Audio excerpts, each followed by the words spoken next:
이번 시간에는 계시록 13장에 등장하는 둘째 짐승편 일부로 둘째 짐승의 정체와 역할에 대해 다루도록 하겠습니다.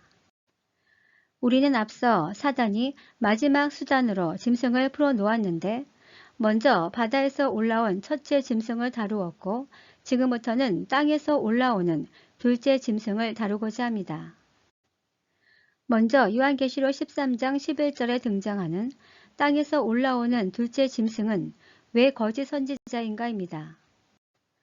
첫 번째 이유는 계시록 16장 13절과 19장 20절에 거짓 선지자라고 직접 밝히고 있기 때문입니다. 따라서 둘째 짐승은 영적 존재에 대한 표현이고 거짓 선지자는 사람에 대한 표현으로 마치 첫째 짐승을 적그리스도라고 표현하는 것과 맥을 같이 합니다. 두 번째 이유는 계시록 13장 11절을 보면 모습은 어린 양으로 예수 그리스도처럼 보이는데 말하는 것은 첫째 짐승처럼 말한다고 되어 있기 때문입니다. 여기서 어린 양으로 쓰인 아루니오는 실제로 예수 그리스도를 지칭하는 어린 양과 동일한 단어로 쓰였는데 개역 한글에서는 이를 구별하기 위해 새끼 양으로 번역하기도 했습니다. 그런데 두 뿔을 가진 어린 양이라는 표현은 앞서 계시록 11장 두 증인과 대비됩니다. 왜냐하면 예수 그리스도를 상징하는 어린 양은 두 뿔이 강조되고 있지 않은데 여기서는 두 뿔이 강조되고 있기 때문입니다. 물론 뿔이 권세를 상징하지만 그보다는 사역적 관점에서 볼 필요가 있습니다. 두 증인의 사역과 비교해보면 먼저 두 증인은 예수 그리스도께 예속되어 활동 시기는 전 3년 반이며 활동 목적은 마지막 복음 전파이며 능력은 큰 권능과 권세를 행하며 그 결과 순교 후 부활 승천하여 첫 열매로 드려집니다. 반면 두 뿔은 첫째 짐승에게 예속되어 활동 시기는 후 3년 반이 되며 활동 목적은 첫째 짐승을 경배하도록 강요하고 능력도 두 증인처럼 큰 권능과 이적을 행하지만 결과는 불못에 던져지게 됩니다. 따라서 전 3년 반 기간 동안 두 증인은 권능과 이적, 성령의 역사와 복음 전파를 통해 하나님 아버지와 예수 그리스도를 경배하라고 외쳤는데 다섯 번째 나팔이 불릴 때 두 증인은 짐승에 의해 순교당한 후 부활 승천하게 되고 대신 둘째 짐승, 즉 거짓 선지자가 등장하여 권능과 이적과 우상을 세워 사단을 하나님이라고 하고 첫째 짐승을 메시아라고 속여 경배케 합니다. 즉 두 증인이 가짜이고 자신들이 진짜라고 주장하게 됩니다. 그런데 이 둘째 짐승은 무저갱에 갇혔다가 올라오는 것이 아닌 땅에서 올라오는 존재입니다. 여기서 땅은 세상을 상징하고 모래는 수많은 사람을 상징합니다.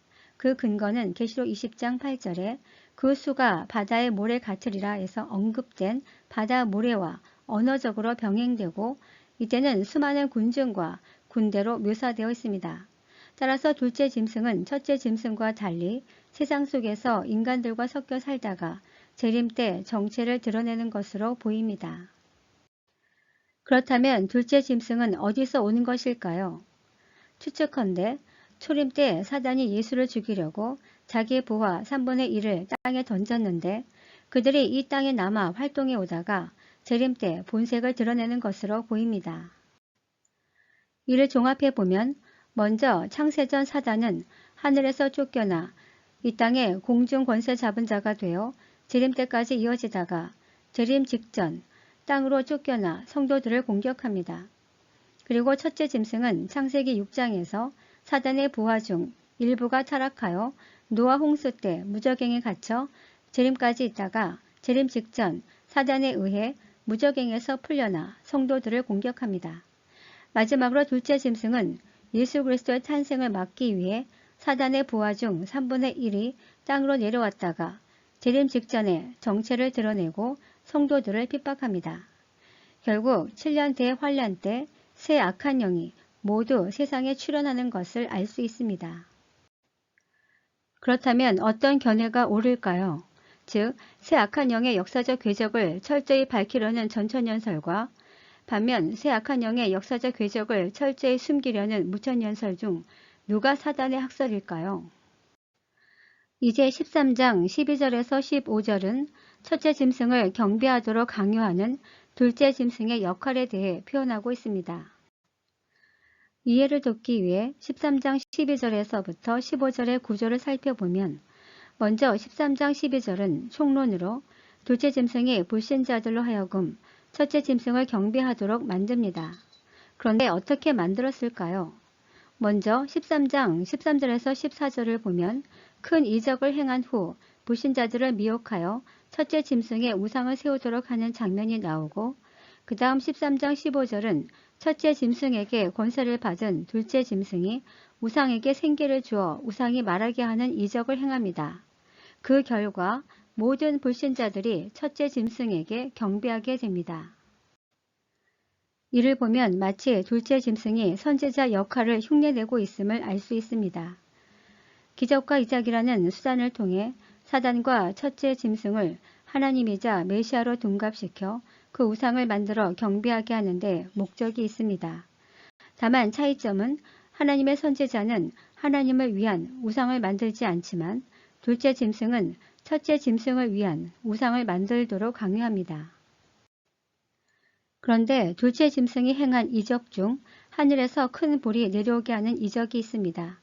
그렇다면 왜 하필 수많은 이적 중 하늘에서 불이 내려오는 이적이었을까요? 이는 갈멜산 전투에서 승리를 이끈 엘리야의 기적과 대비될 수 있지만 실제로는 앞서 벌어진 첫 번째부터 네 번째 나팔 심판에 대한 대응으로 보입니다. 왜냐하면 하늘에서 불이 떨어지는 첫 번째부터 세 번째 나팔 심판의 임팩트가 세상 사람들에게 너무 컸기 때문입니다. 즉, 첫째 나팔이 불리면서 하늘에서 불같은 우박이 떨어지고, 둘째 나팔은 불붙는 큰 산, 셋째 나팔은 횃불 같은 큰 별이 떨어져 이 땅에 큰 재난이 발생하고, 이때 두 증인의 사역이 시작됩니다. 그리고 두 증인은 이적과 기사를 통해 심판하러 오시는 메시아를 증거하고 속히 회개하여 구원을 얻으라고 외치게 됩니다. 그런데 다섯 번째 나팔이 불리면서 무저갱에서 짐승이 올라와 두 증인을 죽이게 됩니다. 그리고 둘째 짐승도 이제부터 사역을 시작하여 동일하게 하늘에서 큰 불을 내리는 이적을 행하고 오히려 평화의 왕으로 오시는 메시아를 소개하고 그 메시아를 경배하게 합니다. 그 과정에서 인류에게 고통을 주는 하나님과 두 증인이 가짜이고 인류에게 평화를 주는 첫째 짐승과 자신이 참된 하나님이자 선지자라고 미혹합니다. 그리고 그 다음 단계가 세상 사람들에게 우상을 만들라고 명령합니다. 여기서 우상으로 쓰인 에이코나는 금속이나 돌로 만들어진 형상을 말하는데, 구약의 위경인 이사야 승천기 4장 11절을 보면 적그리스도가 모든 도시에 자신의 우상을 세우라는 명령을 한다는 언급이 등장합니다. 이를 증명하는 것이 마태복음 24장 15절과 데살로니가 후서 2장 4절로 일곱 나팔 기간 중 후 3년 반에 큰 성 예루살렘 성전 안에 우상이 세워지고 모든 도시에도 우상이 세워질 것을 예고하고 있습니다. 또한 둘째 짐승은 제사장 역할도 흉내내고 있습니다. 방법으로는 권세를 받아 우상으로 하여금 말하게 하고, 그 목적은 불신자들로 하여금 첫째 짐승을 경배케 하는 데 있습니다. 차이점은 하나님의 제사장은 경배를 강요하지 않는 데 반해 둘째 짐승은 경배를 강요할 뿐 아니라 거부하는 자들을 죽이기까지 합니다. 즉, 권세를 받은 둘째 짐승이 행한 첫 번째는 동상 같은 우상에게 생기를 불어넣어 동상으로 하여금 말하게 하는 것입니다. 여기서 생기는 영혼, 기운 등 다양한 뜻을 가지고 있습니다. 그렇다면 둘째 짐승은 왜 우상에게 생기를 불어넣는 이적을 행했을까요? 이는 마치 창세기 2장 7절에서 하나님이 인간의 창조 행위를 연상시키지만, 그보다는 계시록 11장 11절에서 생기가 들어가 두 증인이 부활 승천한 사건에 대한 대응으로 보입니다. 왜냐하면 두 증인의 부활 승천 사건 또한 세상 사람들에게 주는 임팩트가 너무 컸기 때문입니다. 결국 둘째 짐승의 역할을 보면 전 3년 반 동안 행한 두 증인의 흔적 지우기임을 알 수 있습니다. 즉, 앞서 두 증인의 사역으로 인해 수많은 사람들이 매료되었는데 그 두 증인을 첫째 짐승이 죽였고, 이후 두 증인은 부활승천함으로 수많은 사람들이 혼란과 의심을 품는 상황에서 이를 불식시킬 필요가 있었기 때문입니다. 실제로 애굽의 열재앙 심판에서 술사들도 흉내를 냈을 때 바로왕은 하나님의 심판이라는 모세의 말을 믿지 않았습니다. 마찬가지로 둘째 짐승도 하늘에서 불이 내리는 이적과 우상에게 생기를 불어넣어 말을 하게 하는 이적 등을 통해 자신이 참된 선지자임을 증명하고 불신자들로 하여금 두 증인의 과거 행적을 모두 지워버리는데 그 목적이 있습니다. 그래야만 대중들로 하여금 첫째 짐승이 참된 메시아이자 하나님으로 둔갑시켜 경배하게 만들 수 있게 됩니다. 이를 증명하는 것이 12절에서 권세를 받은 둘째 짐승이 두 번째 행한 일이 바로 첫째 짐승에게 경배하게 하는 것입니다. 여기서 첫째 짐승으로부터 권세를 받았다는 것은 둘째 짐승이 막강한 공권력을 위임받았다는 것을 의미합니다. 왜냐하면 15절에서 다 죽이게 하더라는 표현 때문입니다. 여기서 짐승의 우상에게 경배하지 아니하는 자는 원어상 짐승의 우상에게 종교적 차원에서 존경을 표하지 않는 자들이라는 뜻입니다. 그리고 죽이더라는 살육한다는 의미로 로마 제국 당시 황제 숭배를 거부한 자들에 대한 잔인한 처형 장면이나 구약의 경우 다니엘 3장에 등장하는 느부갓네살 왕의 우상 숭배 사건이 연상됩니다. 이는 둘째 짐승이 막강한 공권력을 위임받아 집행하는 위치에 있었음을 증명합니다.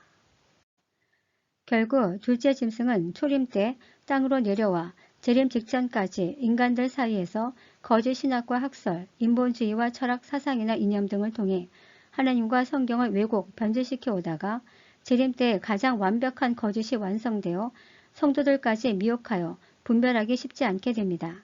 그리고 7년 대환란 기간에 자신의 정체를 드러낸 후 큰 이적을 통해 첫째 짐승을 경배하도록 만드는 것입니다. 이는 창세전 사단이 하늘에서 쫓겨난 이유가 자신이 하나님이 되어 경배를 받고자 천사들을 미혹하여 하나님께 반역을 저질렀는데도 재림 때도 기어코 자신이 하나님이 되어 경배를 받고자 인간을 미혹하여 하나님께 반역을 저지르는 모습을 보여주고 있습니다. 그렇다면 이를 분별할 수 있는 유일한 방법은 무엇일까요? 초대교회 때 가졌던 성령 충만한 신앙과 전통적 성경 해석을 그대로 유지하는 것입니다.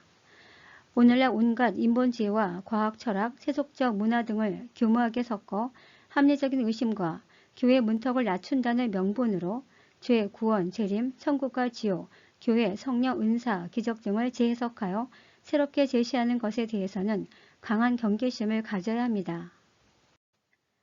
이제 남은 건 둘째 짐승이 어떤 명분으로 첫째 짐승에게 경배하지 않는 자들을 다 죽일 것인가입니다. 그것은 바로 짐승의 표입니다. 다음 시간에는 둘째 짐승편 2부로 드디어 등장하는 짐승의 표에 대해 다루도록 하겠습니다. 감사합니다.